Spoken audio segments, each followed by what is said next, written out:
بسم اللہ الرحمن الرحیم۔ محترم ناظرین، السلام علیکم ورحمۃ اللہ وبرکاتہ۔ عالمی رائے تبلیغی اجتماع 2024 عیسوی حصہ اول کے بیانات کا شیڈول جاری کر دیا گیا۔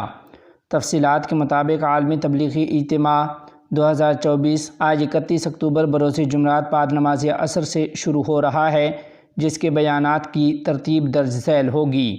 31 اکتوبر بعد نماز عصر مولانا نصر الرحمن صاحب، بعد نماز مغرب مولانا ابراہیم دیولہ صاحب، جبکہ کل بروز جمعہ 1 نومبر 2024 عیسوی کو بعد نماز فجر مولانا ربیع الحق صاحب بنگلہ دیش، بعد نماز جمعہ مولانا اسماعیل گودرہ صاحب، بعد نماز عصر مولانا فاروق صاحب، بعد نماز مغرب مولانا احمد لاٹ صاحب، اور ہفتہ 2 نومبر 2024 عیسوی کے بیانات کی ترتیب درج ذیل ہوگی۔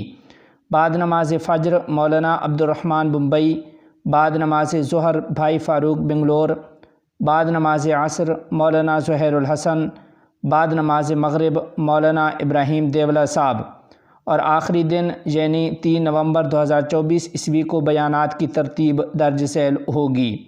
بعد نماز فجر ہدایات مولانا عبید اللہ خورشید صاحب، جبکہ آخری دعا حضرت مولانا ابراہیم دیولہ صاحب انڈیا والے کرائیں گے۔